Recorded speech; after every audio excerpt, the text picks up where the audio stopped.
Aqui a cidade tem muito mais espaço. Fundação Jaime Martins, promovendo cidadania. Programa Amostra Grátis da Saúde. Oferecimento Unimed Divinópolis. Plano Participativo Empresarial. Melhor custo para a sua empresa. Mais benefícios para seus funcionários. Megascan. Ressonância magnética ao seu alcance. E Laboratório Lister, porque confiança é tudo.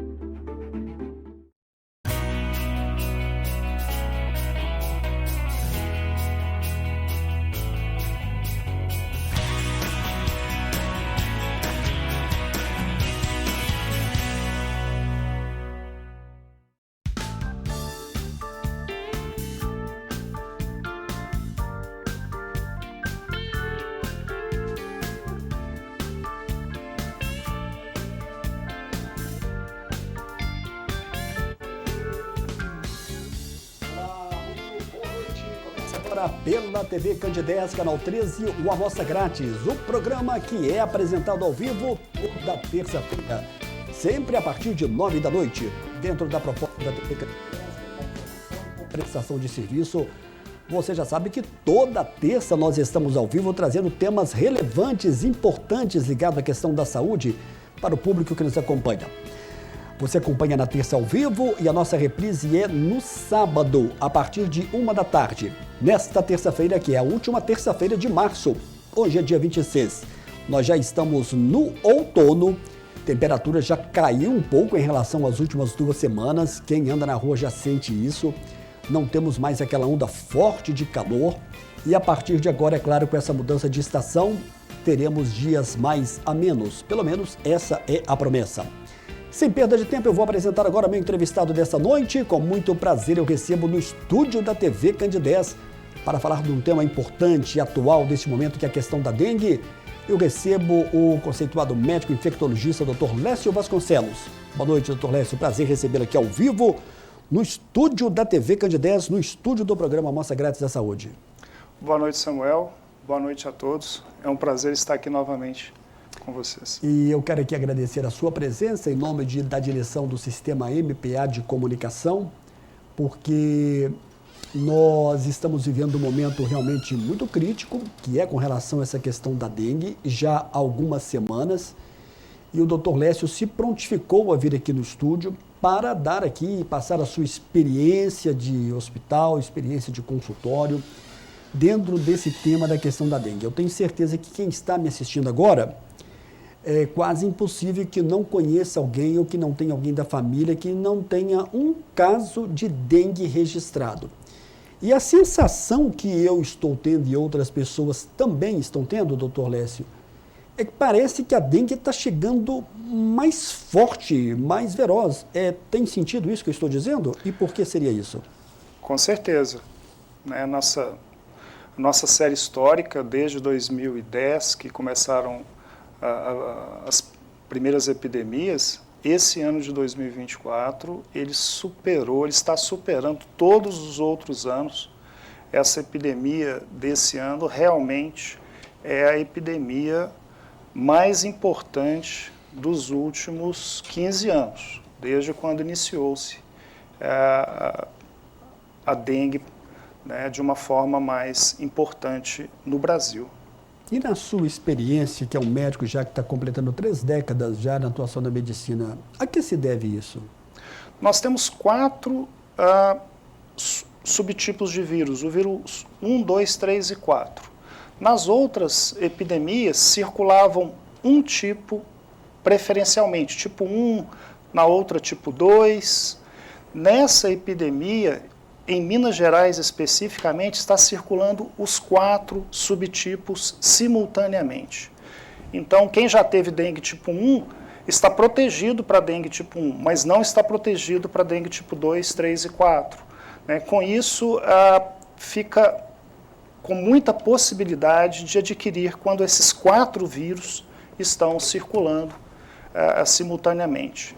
Uma outra questão importante é a mudança climática. A mudança climática no mundo reflete o aquecimento global. E esse aquecimento global, ele favorece a proliferação do vetor, do mosquito, a Aedes aegypti. Então, esse tempo, esse calorão, essas massas de ar quente, esse tempo que nós estamos sofrendo com essas altas temperaturas, é propício, é muito propício para o desenvolvimento do mosquito. Então, a circulação dos 4 subtipos simultaneamente e as mudanças climáticas favorecendo a proliferação do mosquito Aedes aegypti, né, leva a esse aumento expressivo do número de casos que nós estamos tendo esse ano. Doutor Lécio, você está querendo deixar aí a calhar que a partir de agora nós estamos, como eu informei aqui agora há pouco, e a expectativa é que a partir de abril, maio, nós teremos aí já um declínio bem acentuado na temperatura. Essa curva, ela tende a cair, é claro que a gente não tem que sempre chamar a atenção das pessoas para o cuidado que deve ser sempre mantido de janeiro a dezembro, mas tende um pouco a cair por essa mudança de toda essa questão do clima? O clima hoje está muito estranho, né? As estações não estão tão bem assim definidas.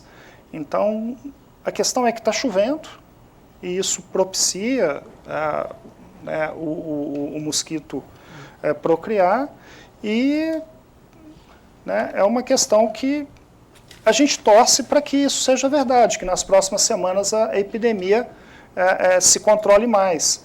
Mas o decreto da prefeitura, né, ele é um alerta. Né? Então, a prefeitura decretou um estado de emergência em saúde pública.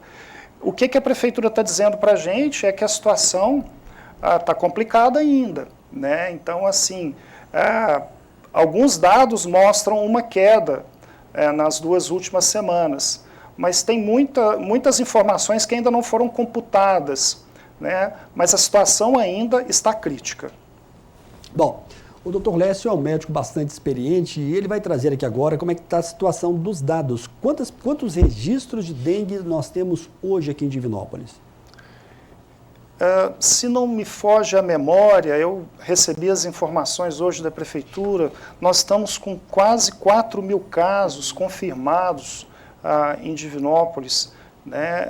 Os casos com quase 230 hospitalizações. Então, vejam bem, a gente sabe que a dengue está fora de controle, porque quase todas as pessoas, muitas pessoas que a gente conhece estão com dengue. E 230 hospitalizações adicionais num sistema de saúde em que leitos hospitalares não estão fácil, né? Então, assim, encontrar... o Brasil tem carência, não só o estado de Minas Gerais, Divinópolis, mas o Brasil tem carência de leitos hospitalares. Então, todo o excesso de pessoas doentes que uma epidemia traz leva, de uma certa forma, a uma dificuldade de alocar essas pessoas em hospitais. Né? Então, é uma situação bem preocupante. Divinópolis não foge à regra do que está acontecendo no nosso país, uma situação realmente bem complicada. E o decreto de estado de emergência que foi expedido pelo Poder Executivo, qual que é a base desse decreto e qual que é a importância dele? Por que desse decreto? O decreto, ele possibilita que sejam contratados novos profissionais com mais rapidez, que sejam comprados insumos, soro, equipamentos que hemogramas, insumos de laboratório. Ele possibilita que agentes da endemia entrem nas casas de uma forma mais, às vezes até mais forçadamente, no sentido que pode dar multas para as pessoas que impedem os agentes de endemias a entrarem nas casas para verificar e tratar os focos do mosquito. Então, assim, ele facilita, de uma certa forma, o município a lidar com o problema quando esse problema realmente está muito sério. O próprio nome diz, um estado de emergência em saúde pública, um decreto de emergência. Doutor Lécio, como é que tem sido a sua experiência como médico, passando para outros médicos, esse treinamento, principalmente na questão da identificação, que é muito importante nesse primeiro contato que a pessoa chega ali? E dentro desse tema também, eu vou te pedir para você falar da questão dos sintomas, que eu vejo muita gente dizer que eles são um pouco confusos, às vezes, os sintomas, porque parece uma característica de dengue, mas, ao mesmo tempo, pode ser um outro tipo de doença. Como é que é essa questão dos sintomas e o que o médico, eu digo que o médico está ali no pronto atendimento, seja de um hospital conveniado, até mesmo de uma unidade básica de saúde? Nós médicos já estamos familiarizados com a dengue, obviamente, pela quantidade de casos que a gente já viu nos últimos anos.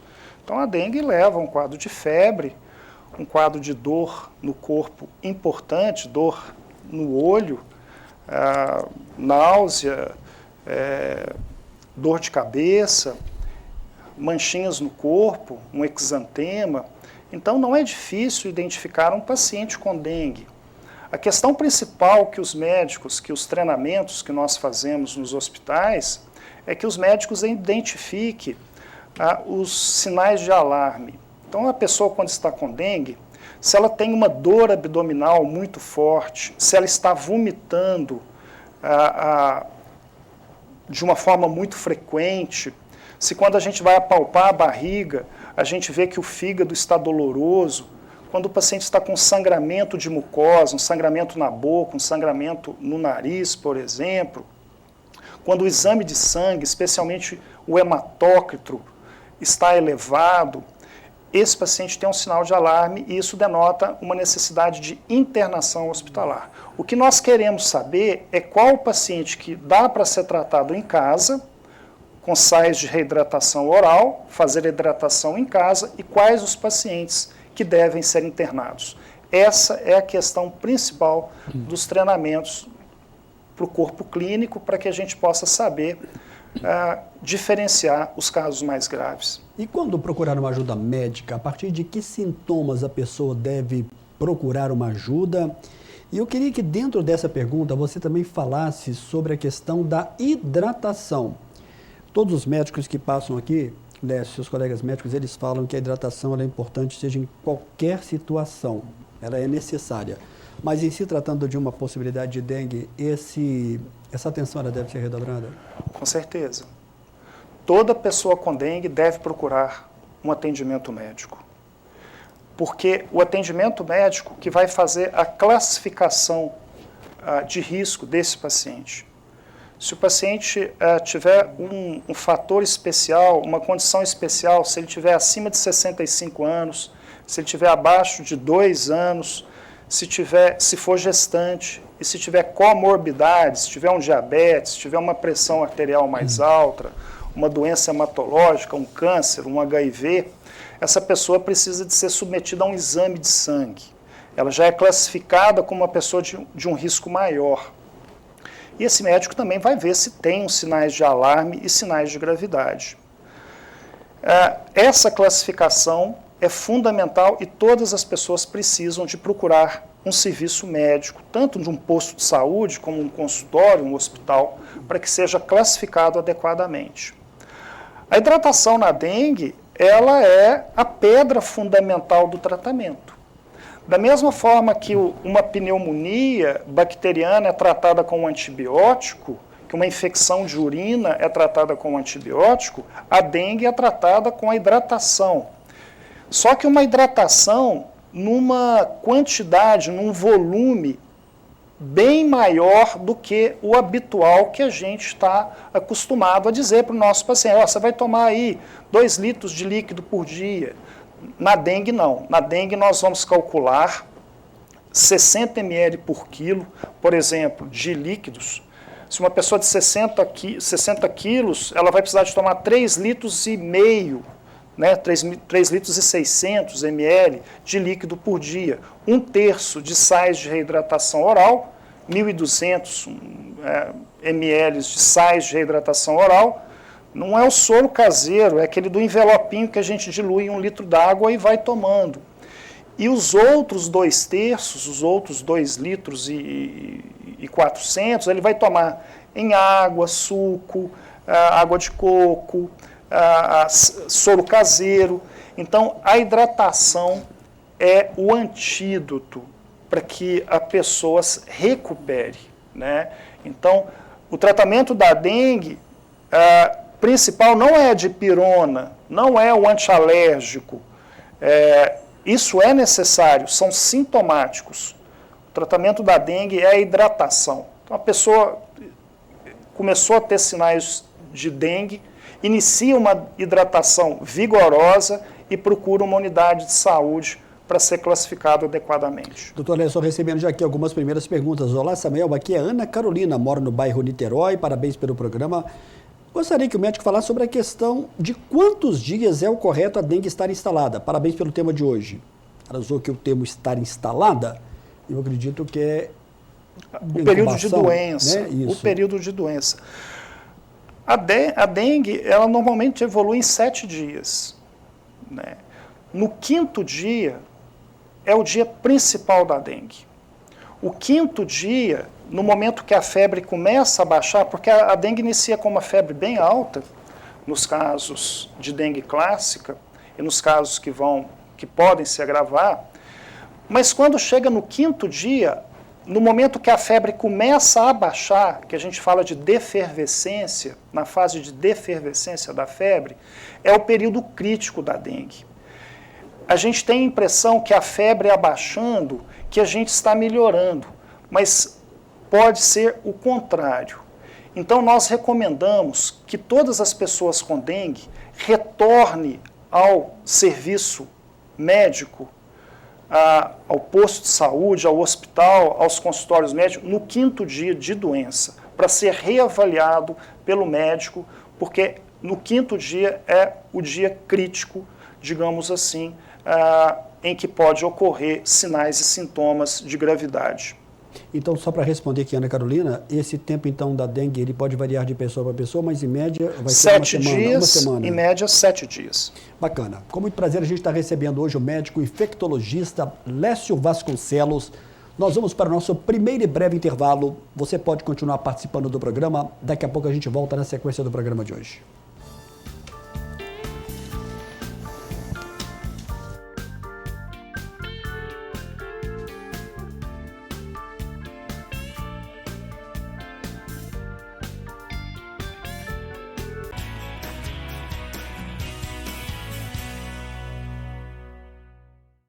Mais de 16 mil pacientes atendidos, mais de 10 especialidades médicas envolvidas, prevenção, consultas, exames, cuidados paliativos, transportes, cirurgias, reabilitações, serviços de apoio, mais de 700 mil atendimentos gratuitos. Prazer, eu sou a Com e esta é a minha nova identidade. Conheça, participe e faça a sua doação. Você conhece o cartão virtual Unimed? O cartão virtual Unimed é uma versão digital do seu cartão de saúde físico, oferecendo conveniência e praticidade. Disponível no seu smartphone a qualquer momento, protegido por senha ou biometria. Ecologicamente correto. Contribui para a redução do consumo de plástico. Como usar? Baixe o aplicativo Unimed Cliente na Play Store ou na App Store e faça login na sua conta. Na tela inicial, clique em cartão virtual no canto inferior esquerdo. Informe seus dados pessoais, como o número da carteirinha, CPF e senha. Prontinho, o cartão estará desbloqueado e disponível para uso. Unimed Divinópolis.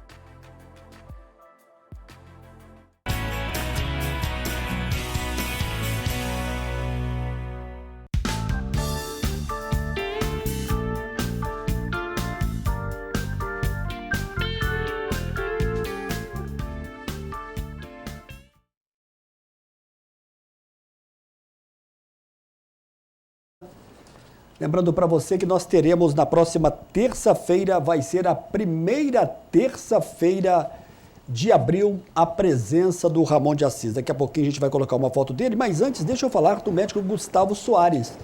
Ele que é presidente da Sociedade Brasileira de Hérnia, vai estar conosco no dia 9, ele é cirurgião, um dos grandes especialistas na questão da cirurgia de hérnia, 9 de abril.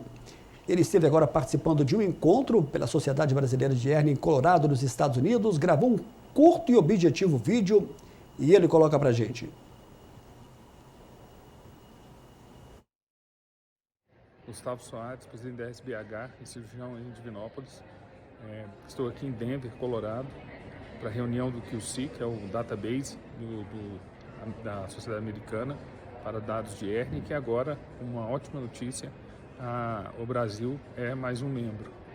Então, um grande abraço aí para a sua audiência, Samuel, e para os telespectadores da Amostra Grátis. Um grande abraço. Um abraço para o Dr. Gustavo Soares, que de 2 a 4 de maio vai estar na cidade de Rosário, na Argentina, no grande encontro também ligado à Sociedade Brasileira de Hérnia. Túlio vai colocar uma foto para a gente agora da doutora Icale Fonseca, médica psiquiatra. Ela esteve conosco ao vivo no mês passado, onde falamos sobre a questão da depressão. Ela foi uma entrevista muito pontual, nós tivemos várias perguntas, na verdade, depressão e ansiedade. Doutora Icale Fonseca vai estar de volta conosco da questão do transtorno bipolar e do toque. A gente já está recebendo aqui várias perguntas. Você não pode perder essa entrevista no dia 16 de abril. Agora há pouco eu falava do Ramon de Assis, que é naturopata. Ele sempre nos ajuda aqui também a fazer o programa. Vai ser na primeira terça-feira de abril. Vai ser no dia 2, na próxima terça-feira. Obrigado aí ao Túlio. Quero aproveitar e mandar um grande abraço para o doutor André Moraes, médico cirurgião plástico. Esteve conosco no ano passado em 3 situações. Caso tenha uma foto dele, Túlio, pode colocar para a gente. E ele vai estar de volta agora, provavelmente no mês de maio. Meu abraço para o doutor André Moraes. Deixa eu voltar aqui a conversar com o médico Dr. Lécio Vasconcelos. Hoje nós estamos falando sobre essa questão da dengue, é algo muito preocupante. Dados oficiais apontam de quase 4.000 registros, talvez tenhamos até um pouco mais do que isso devido à subnotificação. Eu vou dizer para você que os hospitais estão realmente cheios, bem volumosos. Existem casos de dificuldade de internação, é claro, proveniente da questão da dengue. O doutor Lécio, muita gente pergunta aqui, nós estamos recebendo várias perguntas, e muita gente pergunta sobre essa questão do hábito do mosquito. É verdade que a preocupação deve ser apenas durante o dia, só diurno? O hábito do mosquito Aedes aegypti é um hábito diurno, principalmente pela manhã, ao longo de todo o dia, mas principalmente pela manhã. Ele voa baixo, ele pega normalmente a perna da gente, as partes mais baixas do nosso corpo e tudo. Então, assim, e ele é um mosquito maior, né, um mosquito tigre, ele tem umas rajadas pretas e brancas pelo corpo. E a gente tem que ficar atento, no nosso domicílio principalmente, né? Porque em 75% a 80% das vezes o foco do mosquito está na nossa casa. Então, semanalmente, nós temos que procurar fazer uma vistoria na nossa casa para ver se tem reservatórios de água, né, em que possa estar procriando ali o mosquito. Então, assim, o domicílio deve ser bem visto, né, pelos moradores aí, para que a gente possa, de uma certa forma, combater esse mosquito, né, esse terrível mosquito. Doutor Lécio, a gente está recebendo aqui também algumas perguntas já nessa questão do segundo bloco. Eu sempre gosto de dar uma atenção. Eu estou tentando aqui, mas o meu equipamento deu uma travada aqui. Bom, olá, boa noite, sou Kaique. Já tive dengue uma vez e como saber qual tipo de vetor do vírus eu tive? E será pelos sintomas? O Rogério da Costa, parabéns pelo programa. Obrigado, Rogério, pela sua pergunta.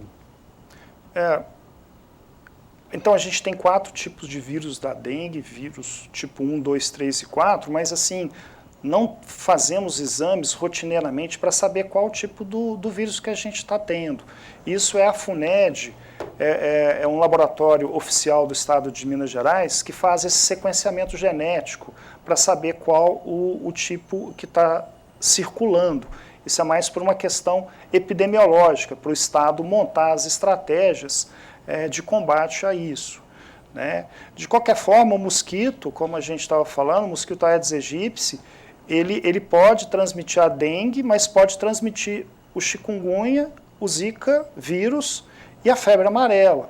Então, é o que nós chamamos de arboviroses. Então, o mosquito, ele transmite a dengue, o chikungunya, que o ano passado a gente teve muitos casos de chikungunya, especialmente em Nova Serrana, mas nós tivemos em Divinópolis também. Estamos tendo alguns casos de chikungunya também, Zika, alguns casos, o vírus da Zika é mais importante, especialmente em gestantes, né? E felizmente febre amarela por causa da vacina, especialmente por causa da vacina, é uma doença muito grave, mas nós estamos, né, espero que todos tenham vacinado para a febre amarela para estar protegido. E felizmente não há nenhum relato de febre amarela nos últimos tempos na nossa região. E você, como médico infectologista, você classificaria a chikungunya mais grave do que a dengue? A dengue é mais grave. A dengue é mais grave porque... Mas o temor parece que é com a chikungunya, né? Engraçado. O chikungunya deixa uma dor articular, ela tem uma fase aguda, uma fase subaguda e uma fase crônica. É como se a gente ficasse com reumatismo, né? As articulações da gente inflamam, a gente fica com muita dor articular, fica com dificuldade de movimentar mesmo. E então, assim, às vezes ficamos semanas com essas dores, mesmo depois que passa a febre, passa aquele período mais agudo, essa dor pode persistir. Mas a dengue, realmente, ela tem um risco de causar a dengue grave. Nós não falamos mais dengue hemorrágica, né? Então, hoje a gente fala em dengue grave, que é aquela dengue em que a desidratação pode levar ao choque, à baixa da pressão arterial, né? É o que é chamado de choque circulatório, com necessidade, muitas vezes, até mesmo de CTI. O chikungunya também pode levar ao óbito, né? Especialmente pessoas que têm comorbidades, né? Pessoas que têm outras doenças. São duas doenças realmente perigosas que nós devemos buscar atendimento médico, definir bem o quadro e fazer os tratamentos adequados. Muito bem, o Alexandre está perguntando aqui como é que faz para fazer o teste para saber se a pessoa está com chikungunya e ao mesmo tempo da dengue. Existe algum exame ou apenas o relato do paciente? Obrigado, Alexandre, pela sua pergunta. Ele quer saber sobre a questão da chikungunya, como fazer essa identificação. O diagnóstico é um diagnóstico através de um exame de sangue, um diagnóstico sorológico para chikungunya, sorologia para chikungunya IgG e IgM, que é um habitual da gente pedir, inclusive para outras infecções. E a dengue, no período até o 3º, 4º dia, a gente faz um teste chamado NS1, e a partir do 6º dia, esse NS1 não é positivo, mas a gente faz a sorologia também IgG e IgM, especialmente o IgM, né? Então é possível sim dar o diagnóstico, sempre a gente busca o diagnóstico, mas em situações de epidemia, especialmente em questões ligadas à saúde pública, em que tem muitas pessoas sendo atendidas, o diagnóstico definitivo nem sempre é necessário fazer o teste comprovatório, digamos assim. O que é necessário é fazer o hemograma naquelas pessoas que estão com sintomas, sinais de alarme, e naqueles grupos especiais, pessoas acima de 65 anos, menor que 2 anos, comorbidades, gestantes, porque o hemograma é que vai identificar o grau de desidratação através da alteração do aumento do hematócrito. O hemograma é um exame muito importante para a gente, até mais importante do que a própria confirmação nesse momento epidemiológico que a gente está vivendo.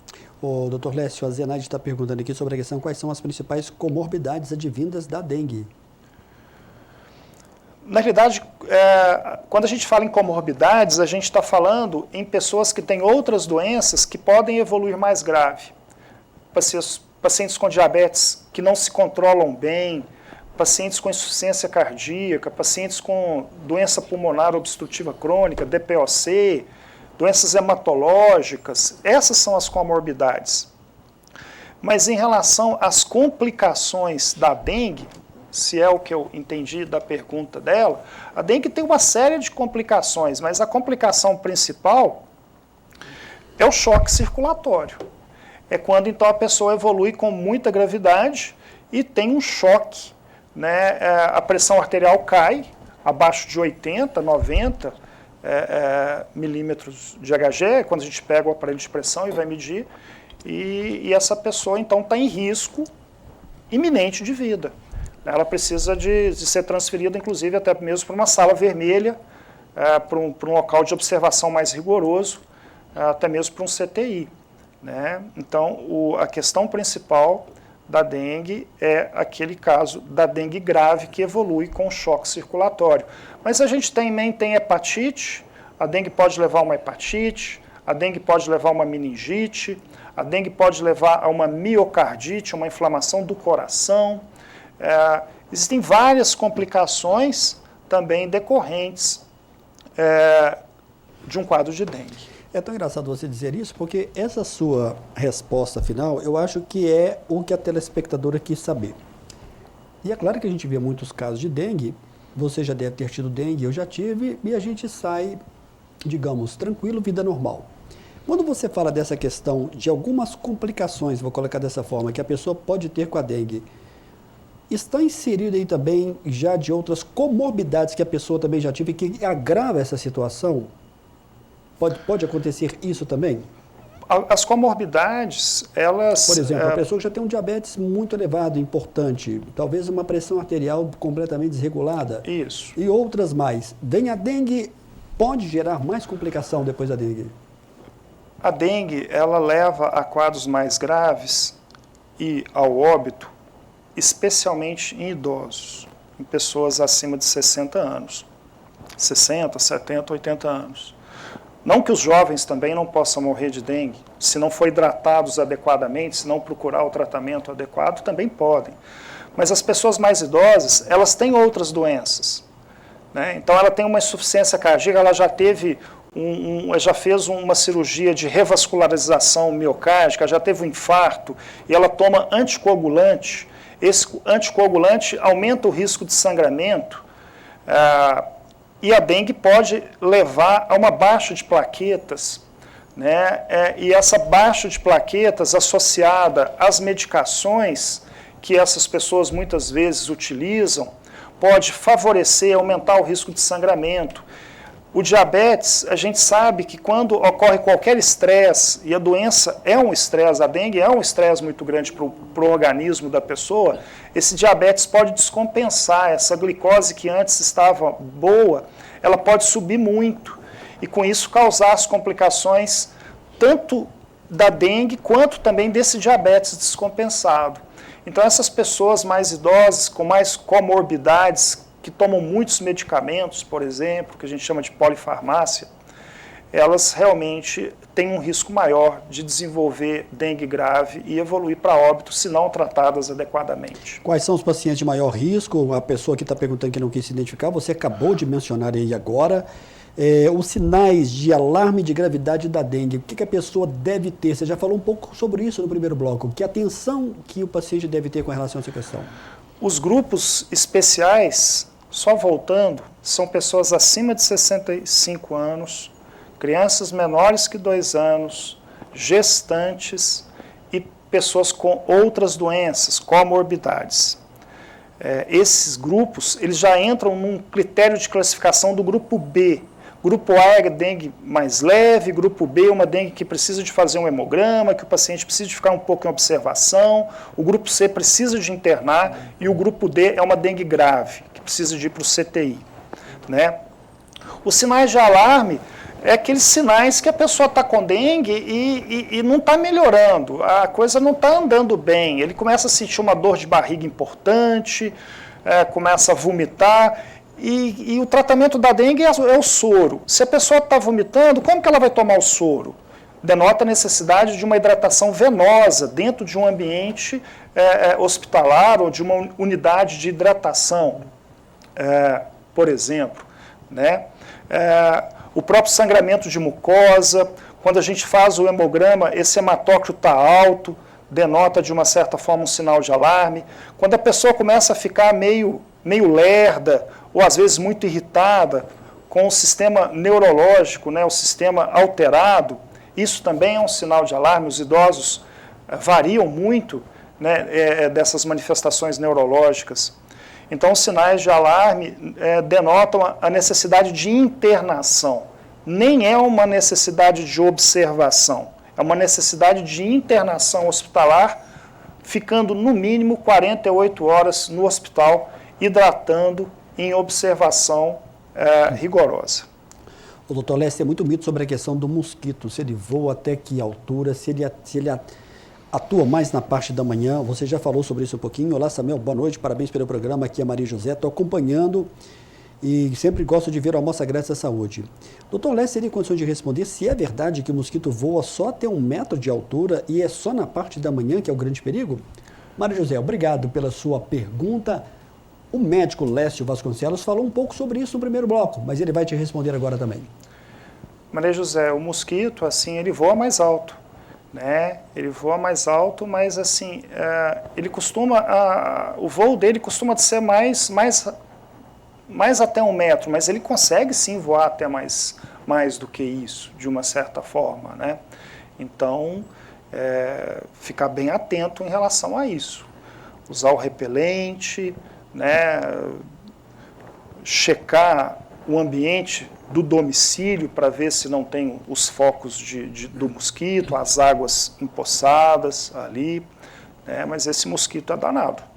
Doutor Lécio, eu vou encerrar agora esse bloco com a pergunta do Cláudio Márcio. Olá, Samuel, boa noite. Já tive dengue 3 vezes, em períodos muito espaçados. Tem um risco de ter a forma grave da doença? Obrigado e parabéns pelo programa. Interessante essa pergunta, porque quem já teve um episódio de dengue, ele já teve 3, né? Mas quem já teve um episódio de dengue tem um risco de ter uma dengue mais grave. Não quer dizer que vai ter, né? Mas assim, quem já teve um episódio de dengue tem um novo episódio, ocorre uma amplificação de anticorpos e a carga viral, a quantidade de vírus no segundo, no terceiro, até no quarto episódio, tem quatro tipos de vírus, pode dar até 4 episódios. A carga viral no segundo episódio para frente, a carga viral é maior. E a carga viral, a quantidade de vírus no sangue sendo maior, o risco de ter uma doença mais séria é maior também. Agora há pouco a Zenaide mandou aqui uma pergunta, ela está mandando uma outra mensagem aqui, ela é especificamente endereçada a você, doutor Lécio. Doutor Lécio, a excelência do seu atendimento se fez presente na rapidez da cura da minha irmã. Que o senhor possa continuar com esse brilho. Parabéns aí, está te agradecendo aqui uma telespectadora. Bacana isso, né? Eu fico lisonjeado com isso, eu acho que é por isso que a gente está firme aí, seguindo em frente. Obrigado, Zenaide. E você sabe que não é a primeira vez. Quando você vem sempre aqui, eu sempre recebo algumas mensagens de pessoas que te destacam aí o seu atendimento, né? Eu acho que é muito mais também essa sua forma de você acolher o paciente, né? Que chega num momento muito debilitado ali ao consultório, seja, nós estamos falando da dengue, mas eu sei que você atende vários outros casos dentro da clínica da infectologia, né, Lécio? Toda a minha história começou com o atendimento de pacientes com AIDS, né? E a AIDS, o atendimento de pessoas com AIDS nos traz, assim, muita bagagem, né, a gente fica mais humilde mesmo, assim, tamanha também, né? Tamanha a dificuldade, né, no início da epidemia de AIDS, o sofrimento era muito grande, não havia coquetel. Não digo nesses casos, né, que foram colocados, eu também, obviamente, atendo várias outras doenças infecciosas, mas a AIDS realmente foi tratar pacientes com HIV me fez uma pessoa melhor. Esse ápice aí, ele continua, nós estamos mudando um pouco do assunto, mas tudo é saúde. Com relação a essa questão da AIDS, mudou o número de pessoas que se apresentavam mais com a doença, por exemplo, em comparação com 2014, colocando 10 anos atrás? Samuel, então falando sobre AIDS... Conscientização mesmo das pessoas, se é que existe. O momento que nós estamos vivendo da epidemia de AIDS é um momento muito positivo. Nunca foi se falado na possibilidade de erradicação do vírus HIV. A Organização Mundial de Saúde coloca como metas que se nós tratarmos 90%, descobrirmos que 90% das pessoas que têm o HIV, tratarmos 90% dessas pessoas que têm o HIV e tiver com carga viral, esses pacientes bem tratados, 90% desses pacientes bem tratados e com carga viral indetectada, que a gente pode diminuir significativamente e até mesmo eliminar novas transmissões. O governo federal liberou um projeto chamado PrEP, em que pessoas de alto risco para se contaminar com HIV podem tomar medicamentos preventivos, né, faz um cadastro pelo SUS e recebe medicamentos mensalmente. Então, quando nós tratamos as pessoas com HIV, essa carga viral fica indetectada, a pessoa não transmite o HIV.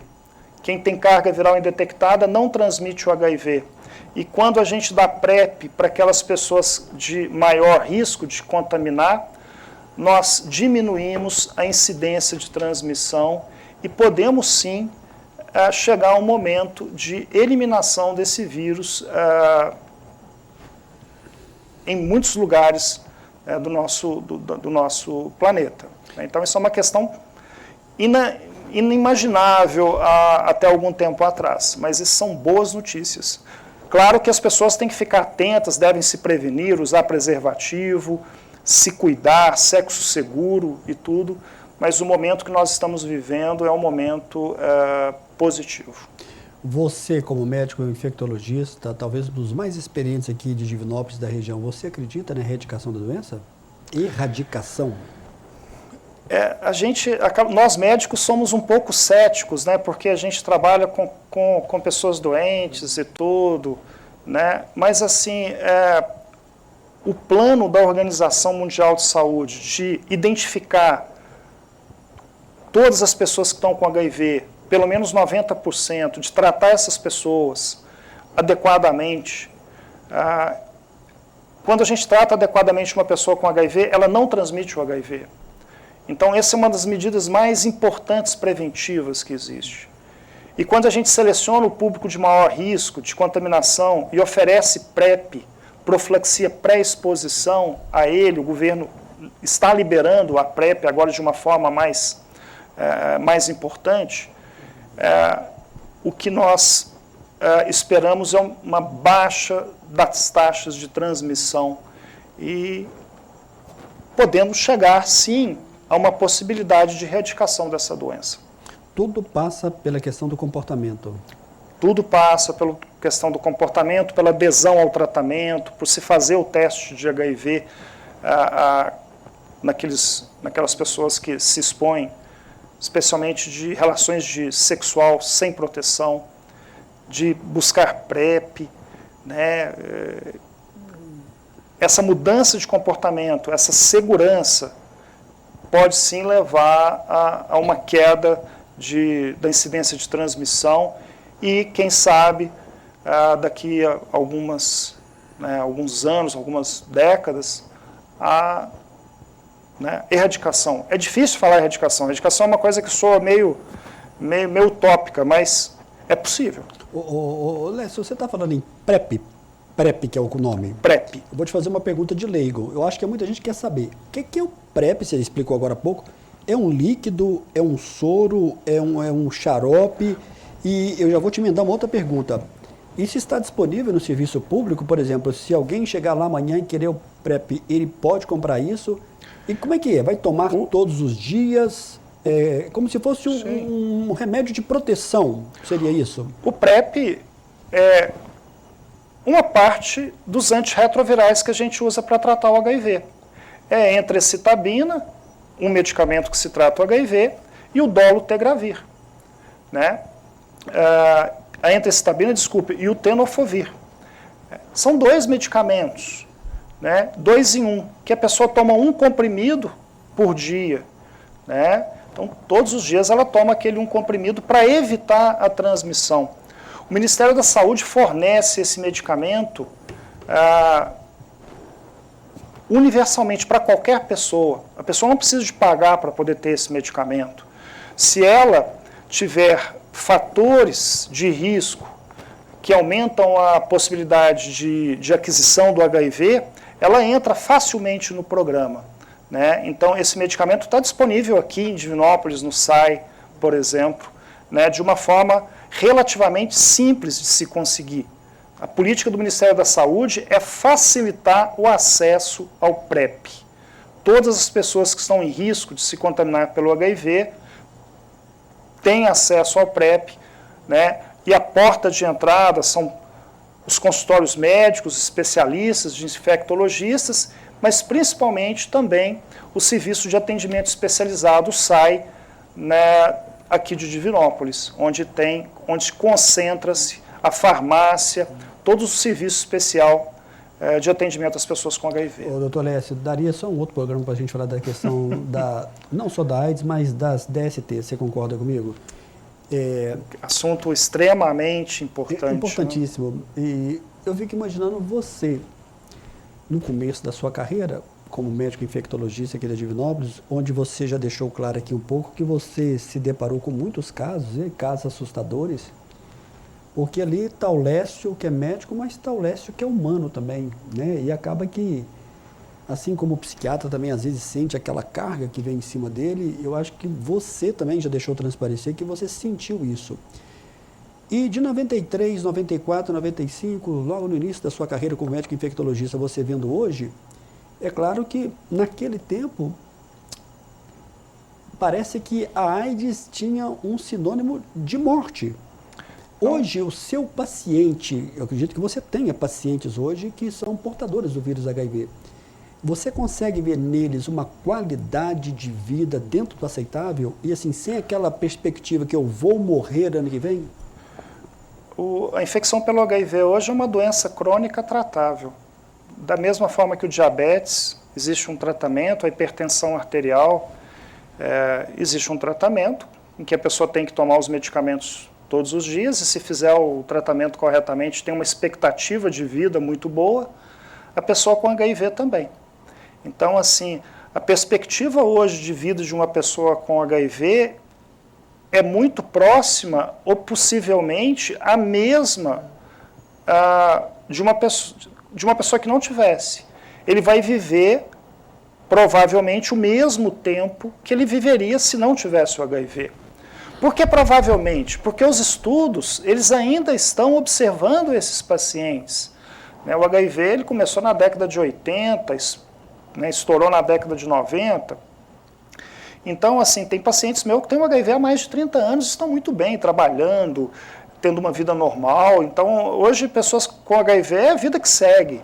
Dar seguimento na vida, tomar os medicamentos, fazer os exames, as consultas periodicamente, como qualquer doença crônica. As perspectivas hoje, em relação aos pacientes com HIV, são muito boas. Ô, Lécio, tem sempre o dia lá em dezembro, que é marcado pela luta, né, do Dia Mundial da AIDS, né? Dia 1º de dezembro, Dia Mundial da AIDS. Está um pouco longe, mas vamos tentar, talvez antes ou perto dessa data, fazer com que você venha aqui para a gente falar mais detalhes sobre isso, trazendo mais embasamento e, é claro, tudo dentro da questão da orientação. Eu vou ter que chamar mais um breve intervalo, daqui a pouquinho a gente vai voltar fazendo mais perguntas e já finalizar o programa. Daqui a pouco a gente volta.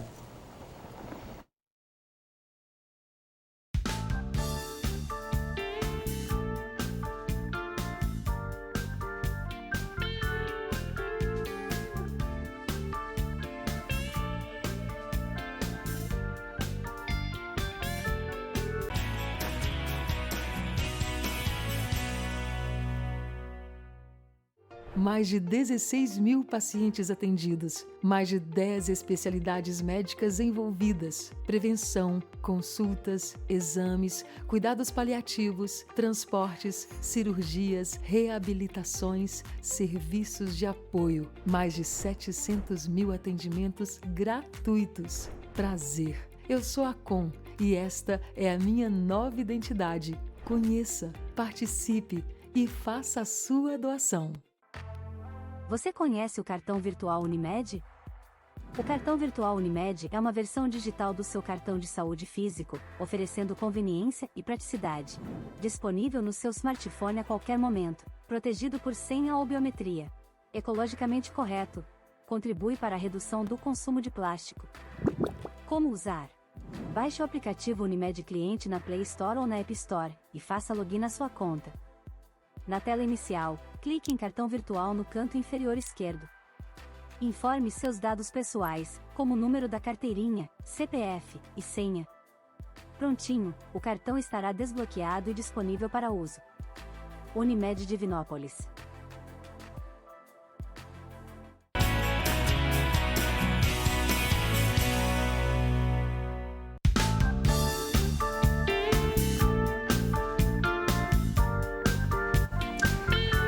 Antes de eu voltar com o Dr. Lécio para finalizar o programa, deixa eu falar aqui que na próxima terça-feira vou receber Ramon de Assis e vou receber também aqui a Conceição Maciel, especialista de responsabilidade social da Gerdau Divinópolis.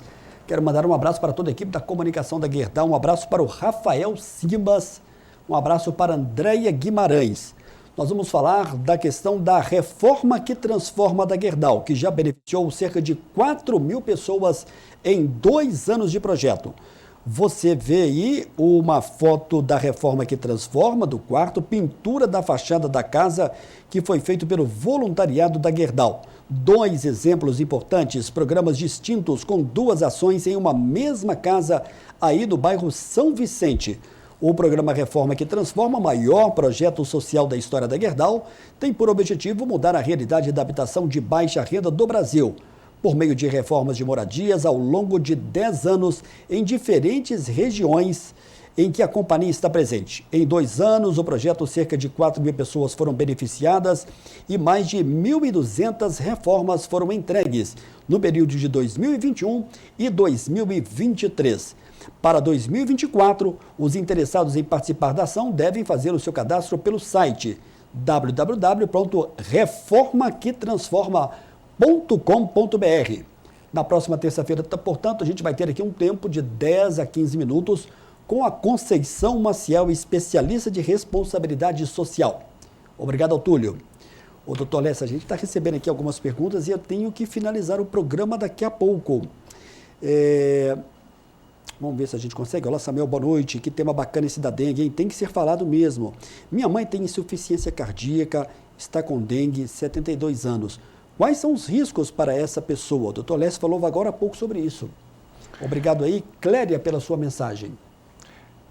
Kleber, essa comorbidade, a insuficiência cardíaca, coloca a sua mãe numa necessidade de uma observação um pouco mais próxima. Ao médico assistente, ao consultório médico, para ser reavaliada. Por quê? Porque o tratamento é o líquido. E a insuficiência cardíaca, a pessoa não pode tomar tanto, porque às vezes ela usa o Lasix, né, os diuréticos, não só para fazer xixi, para diminuir esse líquido do corpo. Então, esse equilíbrio da quantidade de líquido que essa pessoa precisa de receber é muito refinada, né? Então, assim, por isso que é importante que ela diariamente vá ser reavaliada para poder ver se a quantidade de líquido está sendo suficiente que ela está tomando, se a hidratação está sendo suficiente, ou se há uma sobrecarga de líquido que pode, às vezes, colocar risco de descompensação de outras partes devido a essa insuficiência cardíaca. Eu estou recebendo aqui perguntas relacionadas à questão da vacina contra a dengue. Qual que é a sua opinião sobre isso? Como médico infectologista, ela já foi testada, ela é eficaz, porque está sendo colocada aí pelo poder público, pelo Estado, apenas para os adolescentes, correto? Isso aí vai chegar para pessoas de todas as idades e a sua eficácia, ela é verdadeira? O Programa Nacional de Imunização do Brasil, o PNI, é um dos programas de imunização maiores do mundo, né? As vacinas são uma das principais ferramentas que a medicina, a história da medicina já desenvolveu. E nós tivemos há um tempo atrás uma vacina da dengue, alguns anos atrás, da Sanofi, que realmente não foi uma boa vacina. A pessoa precisava de já ter tido dengue para poder receber essa vacina, então tinha algumas questões específicas que dificultavam. Mas a vacina da Takeda, essa nova vacina, é uma excelente vacina, né? Ela previne 80% a doença, ela tem uma eficácia de 80%. para os 4 subtipos de vírus, tipo 1, 2, 3 e 4. Poucos efeitos colaterais, então é uma vacina que o Ministério da Saúde está disponibilizando. A Takeda é uma empresa japonesa que não tem muito estoque, o Brasil comprou tudo que podia e definiu o grupo de 10 a 14 anos como o grupo prioritário nesse primeiro momento. Por quê? Porque foi o grupo que mais internou no ano passado, né? Então, não é por acaso que esse grupo foi definido.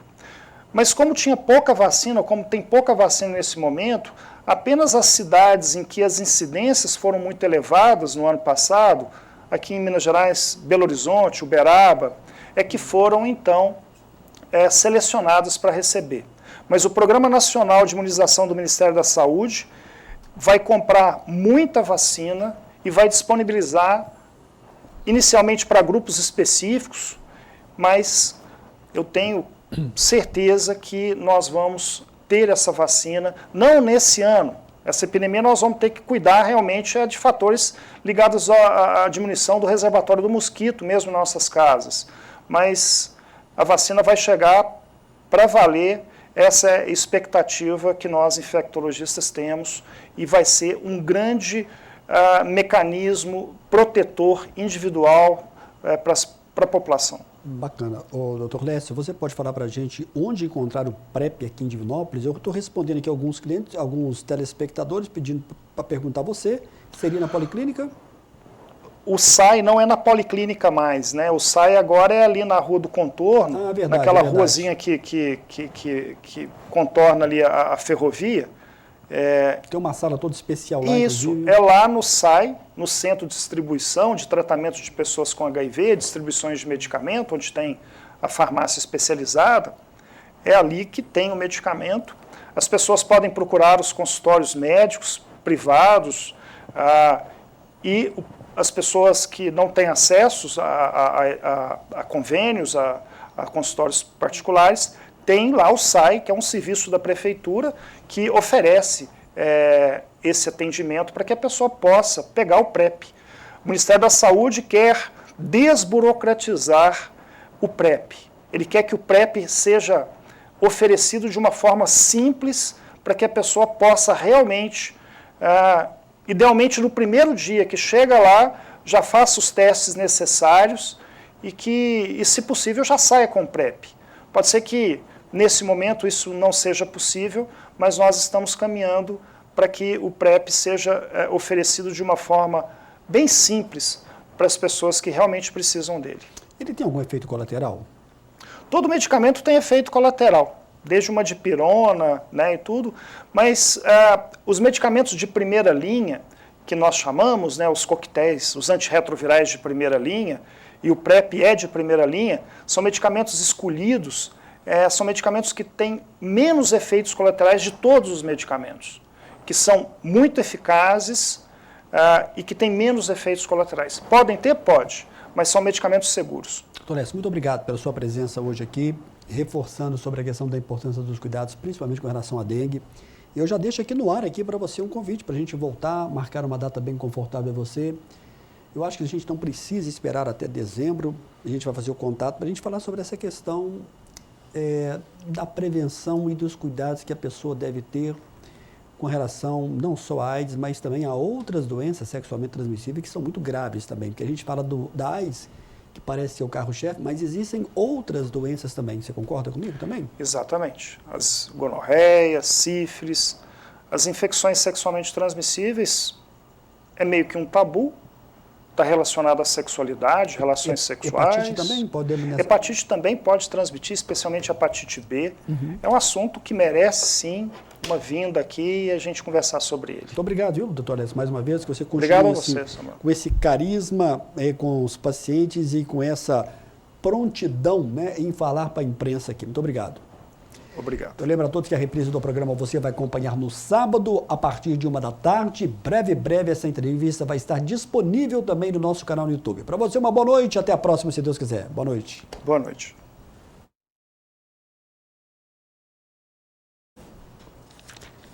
Ô Lécio,